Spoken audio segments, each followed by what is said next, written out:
We're sitting today in the Vancouver office of Joel Solomon, chairman of Renewal Funds, Canada's largest social venture capital fund.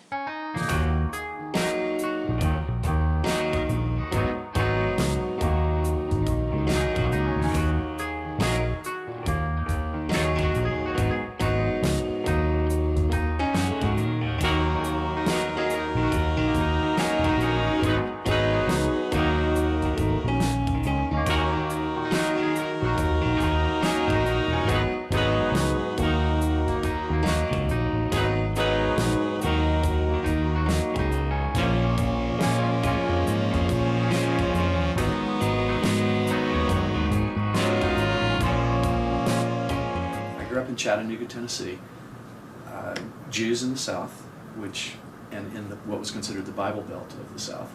So that had its factors, and it was civil rights era. I'm 60 now, so I was born in '54. Right. So I grew up when Jim Crow was still in place, colored bathrooms and water fountains and all of that, very confusing.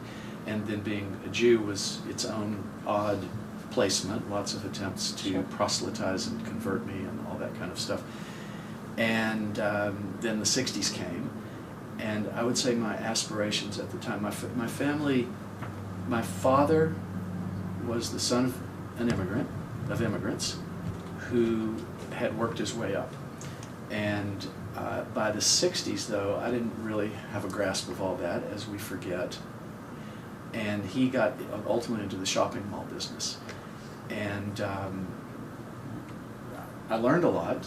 Developer of shopping malls? He was a developer of shopping malls. Started in the movie theater business. They had a drive-in theater blow down in a tornado and decided to use that site for the first shopping center in Tennessee.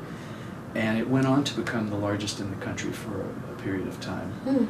And I was affected by the things that were going on in the larger world, the anti-war movement, and my family was political always. They had an attitude of, it's important to take responsibility. Bad things can happen. It's better to be involved and help see that better outcomes occur. So I had exposure early on to the importance of politics, the importance of business, or the value of business, and how you can work your way up, so to speak, and make things happen.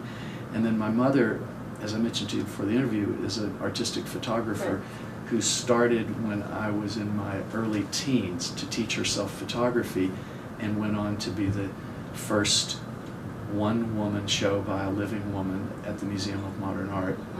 And was also a really important influence in the midst of that. My father was ambition and business guy and go forward. My mother became artist and seeker and explorer and questioner. And her work, her name is Rosalind Solomon, her work in a nutshell is something like following her instincts around the world and locally and regionally, and photographing people and their circumstances of all classes, and really to some degree conveying a lot of the pathos. And I think what I eventually derived from it was an understanding of bigger global issues through the eyes of those photographs, and seeing upper class and lower class and all of that kind of stuff. Now, there's another important part of the story, which is my father's from a family with a polycystic kidney disease gene, and many people in the family died from it at fairly young ages. And my father had it, and some years later, in my early 20s, I was diagnosed with it. But I knew about this thing in my family, and at the time I just probably stuck my head in the sand and didn't want to think about it. But over time, that became a tremendous helper to me, because facing mortality caused me to actually think about what mattered to me. At a very young age already. At a very young age. What am I going to do with my life, and how can I make it useful and do something that matters? And so, what did you study at university? Did you go to university? I went to university. I started at Columbia for 1 year. I thought I wanted to be in New York City. I did, but Columbia still had a fairly classical education, and I was not very attracted to that, and so I moved to Vassar up the Hudson Valley and graduated there. However, in the middle of my university time, I did a summer internship for Jimmy Carter, who was the former one-term governor of Georgia, chairing the Democratic Party campaign committee. That's something that candidates, potential presidential candidates, do because they travel around the country and hold fundraisers and help congressional candidates and others, and they make contacts. Right. So I was a summer intern there working for the young 30-year-olds who were the future chief of staff and press secretary of the White House. And at the end of the summer, they said, Jimmy's going to run for president. Will you help us? And so that began another era, which ties back to university, because by my, I went to my professors in poli-sci. I was a political science major. That seemed like a good thing to do from the family I came from. Wasn't sure about business at the time. Oh, you weren't yet? Okay. Not at all. There was a lot of pressure to go into the family business. And politics actually partially gave me a way out from that pressure because it was acceptable in my family. So I began traveling around New England from Vassar and finding young Democrat clubs on college campuses and saying, hi, I'm working for a guy that's running for president. Who? Well, he's going to come to campus, and if we could get 20 or 30 people together to hear what he has to say. Or later it became one of his sons or other surrogates, and so I would drive them around with, of course, a big focus on New Hampshire, the first primary. Yes. But all around there. And so I talked to my professors, and I said, I've read the 17-page strategy document that tells how Jimmy Carter's going to win the nomination and become president. And who? And I think this would be a good part of my political science major if you would let me get all my classes on Tuesdays and Thursdays and be able to travel and work in the campaign, which I did. Well, I would say the summary of this is I saw somebody who was basically pretty minor sit down and figure out a plan and become the leader of, at least at that time, the most powerful nation on the planet, and do it with a bunch of very young people. And then how soon after did you move to Canada? Okay, so after that, then over the next little period of time, I got diagnosed with the kidney disease. That's fine. And when I was diagnosed, it was, you could die very soon, you could live longer, there's nothing you could do about it. Those words, which are, my memory's not all that good for detail, but I remember those words really well. I'm sure you remember those, yes. And it led me on a seeking and searching thing, because I wasn't, it was back to the family business and the pressure starting to build. Okay, the presidential campaign's over, are you going to go work in the White House, or are you going to come work at the business?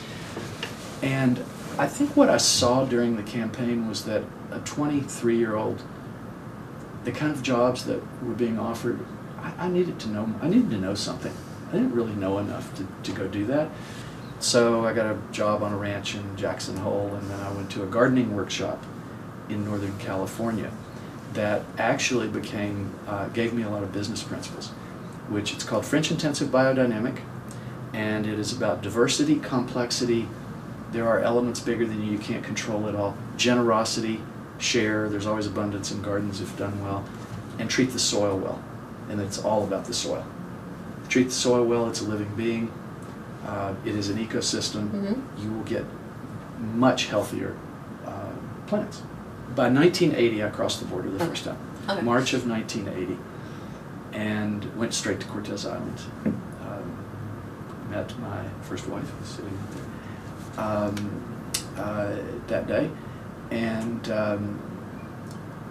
really was captured and enamored by it, and I was enjoying that experience of more silence and introspection, a lot of reading, learning different kinds of things, because I was now outside the kind of funnel that I had been prepped for and born into.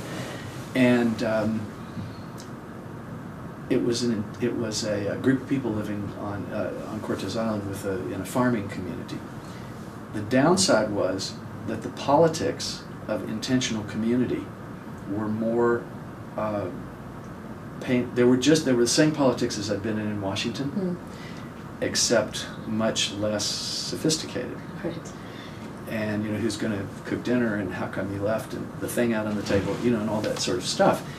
And I was frustrated. I didn't really want, there was too much noise. So a guy came through saying that there is this amazing place north of here that is an orca research laboratory. And there's hydrophones in the water, and you turn the tape recorders on when the orcas come, and they're deciphering orca language and figuring out who they are as individuals and learning a lot about it, because they are the largest brained mammal on the planet per body weight, and there's a lot to learn there. And they have trouble finding caretakers. So I said, okay, can I have his address? I wrote, and he said, well, why don't you come next week? So I proceeded, not knowing how to drive a boat or run a chainsaw, to take care of an island 45 minutes from Alert Bay, which is a Skwachays Nation village primarily, and ended up with a lot of reflective time and bringing boxes of books from, I'd go to the city once or twice a year and buy a box of books and read and think and whatever. How many people were in that same area where you were? Often it was me alone, then Louise, that future wife, was their son, and then in the summers there was a lot of activity of researchers and people with all kinds of interests in the orcas, because the orcas are very close at hand there. Orcas are very far removed from the world of business and real estate, all their They are, so development, all their, yeah. Well, okay, good question. So during all that reflective period and reading and understanding, well, how did the world get to be the way it was? How did North America get to be the way it was? How did capitalism evolve? What was colonialism? What was the patriarchy? These types of concepts, and what was nature's role and what was happening. And I was born when there were 2.5 billion people on the planet. Mm-hmm. There's 7 billion now. There's going to be 10 billion while you're still alive, hopefully. But in thinking about it all, I concluded that money and business, through good intention of hardworking people that wanted a better life for their families and these kinds of things, had some side effects called externalities, and a lot of things that were unknown also. We didn't know there was limits, and or maybe we did, but it seemed that we act as if there weren't. I felt that it was important that I had been born with the privilege and access into what had become a very successful business, that the most useful thing I could actually do is go back in and keep my values and be willing to be different. I had my mother as a very unique character to be a model, along with my father, who was successful in his business, and that was when the seed happened. Within another short period of time, my father was sick and dying from the kidney disease. So I went back to Tennessee and was with him through that last period. I inherited $3 million. That seemed like a vast, vast sum of money. As I now know, it is very, very affluent. It is tiny in the world of big wealth. Right. You can't do that much if you're trying to change the world. Were you trying to change the world at that time? So I'd gone back saying, well, I have to use this in ways that are generative and create things that will heal rather than harm. And I had the training of an entrepreneurial background. And so I started with very small investments. I mentioned to you earlier, in Nashville, we started the first modern coffee place. That was putting together $100,000 at the time to launch what's now a very successful coffee roasting and cafe business that owns real estate and other things. But I just learned my way in. You learned your way into investing, though, because you didn't really have that as I learned my way in. I knew I had exposure to basic business, which is a huge privilege just on its own, and you can, once you know a certain amount, you can find your way in. But the way that I learned was, I made my very first investment was in Stonyfield, in the beginning of Stonyfield Farm Yogurt Company, and it had started as a social mission to try to save small family farms. And one of the co-founders had been Gary Hirschberg, had been at the New Alchemy Institute, which was about appropriate technology and alternative energy and fish farming for greenhouse growing and all the stuff that has finally gotten prominence now: renewable energy, organic agriculture, not wasting resources. And so this was a company founded on, we are going to build a company that's going to have the right practices, is going to be about organics. We're going to help clean up agriculture, reduce toxins on workers, and give children in particular a healthy product instead of chemical-laden, fossil fuel-grown Right. food. So that was the beginning. Okay, and so what came first, Hollyhock or Renewal? Like which came? Well, Hollyhock was part of the story because I'd gone to Cortez Island 2 years before Hollyhock was founded and had helped volunteer in the gardens. Okay. And then when Hollyhock started, founded by Greenpeace founders and humanistic psychology practitioners, the inner and the outer, change the world, make it better, better humans, better world. That had a huge influence on me, and it was the first place I really anchored with life purpose, getting clear. So I got involved with Hollyhock then. I came back to and that was in '82. I came back and I inherited $50,000 back then. I put 25 in Stonyfield, 25 in Hollyhock. And that was my way to clean up that money. Got it. Yes. And but when my father died, I went back to Tennessee and stayed there basically a decade, figuring out how to taking care of the estate issues, and then starting to adapt from shopping malls to 1 mile radius strategy. And I joined some networks that were national and got me exposed to the early era of social enterprise, social venture, which was the Social Venture Network. And at the Social Venture Network, I was able to effectively sit at the knees of the early pioneers of organic food and organic skincare and businesses that are designed intentionally to make the world better because of their product and make money. Right. And then also to the nonprofit social enterprise sectors and that kind of thing. And then from Social Venture Network, a lineage of other organizations spun out. So those became learning networks for me. I stayed involved with Hollyhock, which became a practice spot to offer learning, lifelong learning for inner skills and work in the world. And the key detail was that I met Carol Newell during that period. Right. During that period, okay. Through another network. Okay. This is by the early 90s. Okay. So in the 80s, I was metamorphosizing, making small individual investments, and doing a lot of learning. In the 90s, I met Carol, and Carol had inherited a much larger amount of money and a beautiful and extraordinary vision, which was that she had no idea why she should have $50 million, which was talked about publicly many times, so I can say that. And she wanted the majority of it to go into social goods. And I became the partner invited to strategize and implement a program that grew over time and became a model of, we called it an activist family office. We realized that stories was really the product, that we were too small. I said 3 million is a small amount, 50 million is a tiny amount, changing the world. And that stories were probably the thing that could have the most impact, as long as they're real, or real stories. But the number of zeros would be forgotten in history. But the fact that there were people who tried and who reinvented a part of capitalism that could be more balanced for people and planet and community.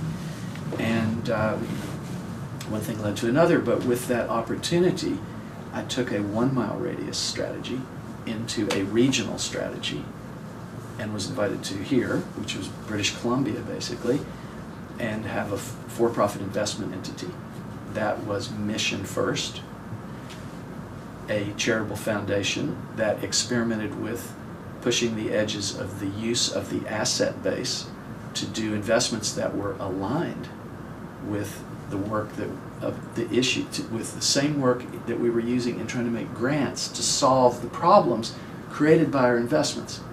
This is one of the contradictions that lives in the foundation world and the charitable laws as they were created, because people invest in a normal way without looking at what those investments are doing besides the financial part, Right. and then trying to solve the problems with a tiny little bit of money.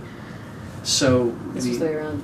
so we Tackle tried to that, flip that and do loans to nonprofits, buying real estate with nonprofits, or trying to do conservation development work where you put some houses but protect a large area. And that led into the Great Bear Rainforest and the idea of the largest conservation development transaction ever done on the planet, which is the entire coast of Canada above Vancouver Island. That brought together all different parties to create a protected area that has investment in First Nations and Aboriginal peoples' economic well-being in the area, so that the people are also part of conservation, which was landmark in the history of conservation. So those were some of the kinds of things. And then there's two other parts to that strategy, which was inner skills, leadership. Like, I never forgot that part from Andy Weil. If you don't have a solid foundation of knowing how to deal with conflict, or knowing how to be a good parent or a good partner, or all this kind of stuff, and basically a good person, you can learn the mechanics of business. You can make a lot of money, and you can do a lot of damage, because your heart, your feelings, your emotional maturity may not keep up with your financial and intellectual maturity. And I think it's a flaw in modern education that we're not taught how to deal with those realms and who we are as a being and why we're doing what we're doing. So Hollyhock became the representation of that, and we made a major investment. Carol made a major investment that took Hollyhock from what was probably going to be a fading away idealistic dream into a serious idealistic dream that is more, that has lasted for 30-something years now. So if I asked you, what is the mission of Hollyhock? Today we state it a little differently because we work on mission statements, but to inspire, nourish, and support people who are making the world better. But what Carol and I were able to bring through Renewal Partners, which was our investment entity, was a concept of crafted gatherings, otherwise known as conferences, that brought together people from multiple sectors, because there's too much siloing, and so they could, because you need a whole system.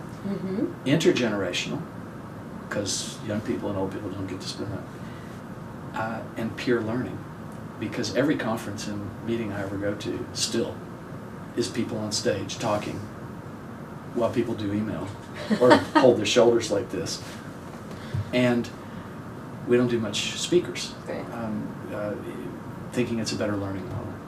And then when you go somewhere where there's you can't get away, you're there for 5 days. Then you've got a full morning to night. You can offer meditation and yoga in the mornings to those who want, and you can have dance parties at night to those who want. And out of these kind of cultural moments that might be somewhere in between the festival world, the intentional festival world, Burning Man being the best known, and business conference. And that's sort of where we try to hit, which I think translates to better people, better companies, better communities, and practical skills.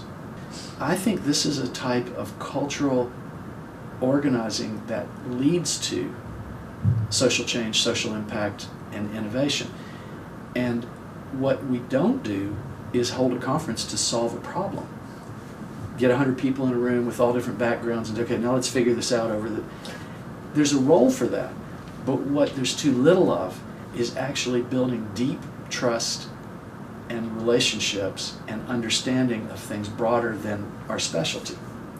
And I believe in that very much. So. And in terms of, I would imagine, if I asked you what are your proudest moments, proudest accomplishments in the whole span, that you've done a lot of stuff over the years, would Hollyhock be one of them? Would your... You know, I would be I'm deeply emotionally attached to Hollyhock. I later recruited the CEO who became my current wife. And I just, it's meant so much to me. And the experience of going there and seeing people come and then what goes on through their days there. And there's just a lot of meaningful part for me. I'm not a part of, I don't attend organized religion. This is not that, but it gives me a sense of community and purpose and that kind of thing. But I would say my proudest accomplishment is that I managed to break out of a mold that I had been put in through good intentions and actually figure out what mattered about life, and was able, somewhat because of some affluence probably and all kinds of other privileges, but to be able to choose a pathway that was different and to be able to stick with it long enough to really figure out what it was I was doing and why it worked and get better at it. And so I took me out of becoming a major damaging force on the planet. If I had gone down the path that was prepped for me, I could have built 100 shopping malls. Shopping malls have their they're good things. I'm not going to get into analyzing. I'll just say, me accumulating wealth to accumulate wealth has so many negative side effects that we prefer and we are condoned not to look at. And the revolution that is underway right now is about cleaner money. Mm-hmm. One thing I like to say is I'm actually a social change investor. And impact investing is good, and it's the term that evolved. And but what's a social change investor? So it's a lot of the things I've told you. It's about integrating, thinking about systemic change and investing in multiple different ways: charitable, for-profit, sponsorship, scholarship, events, curating, hosting, all of that kind of stuff. So back to Renewal Partners. In about 2008, the task that Carol wanted done, we deployed the $20 million foundation. It had grown over the 14 years. We put much more than that out the door, but we spent it down. We invested in Tides Canada's birth and growth as a long-term capacity building social enterprise, because the $20 million foundation, as big as that sounds to people that don't move in those worlds, is a drop in the bucket. Right. Most of them just give away a little bit of the earnings, and they go on into the future and clog up desks, and and they generally don't do anything that interesting. They can, but Tides is a social enterprise, which is a revenue model that helps build the charitable sector and organizations in the charitable sector, which hopefully can grow and grow. But on the for-profit side, we had gotten a lot of experience in working with entrepreneurs, made many, many dozens of investments, and those of us on the investment team really liked that. And with Carol's backing as a minority partner now, not as the sole money, we went out to raise money from other people. And in the middle of, as the recession started, we kicked this off, and by 2010, 2.5 years, we had raised $35 million for a fund, mission first, focused on organic food, clean consumer products, and green technologies. Not renewable energy and big tech, but because our money's not big enough to do that. But software, we're in water testing, analytics, and stormwater management, and animal tracking for scientific purposes, and fiberglass windows and things like that. We deployed that portfolio and built the companies in it, and then in 2014 we raised $63 million in a year to do it again. Wow. And we have no major institutional investors, just individuals, families, and some charitable foundations. And this is a fund targeted for internal rates of return in the mid-teens. And we think it's doable. And we're in industries that are changing their industry. We're in sectors that are changing their industry, and they're growing very well. So we think this can be a model for other people to do it smarter and better. We don't know where we'll go with it, but it's now a real business, and I'm proud of having helped create that with a great team here, so that Canada has another player that is putting capital out this way. My personal mission statement now is to be part of influencing the movement of trillions of dollars from destructive practices to generative practices. I want younger people to know that there are alternative pathways. I want people that are part of the $30 to $50 trillion intergenerational transfer of wealth that is going to happen in North America alone in the next 30 years. I want those people, whether they are the remaining spouse or the children or whatever beneficiaries, including big charities and institutions and universities, you gotta get your money into things that are aligned with what your values and purpose are. We are all ancestors, and we've got to remember that. This is a forgotten piece of knowledge that everybody used to know, that you came from somewhere and there's people coming after us, and we are affecting that future.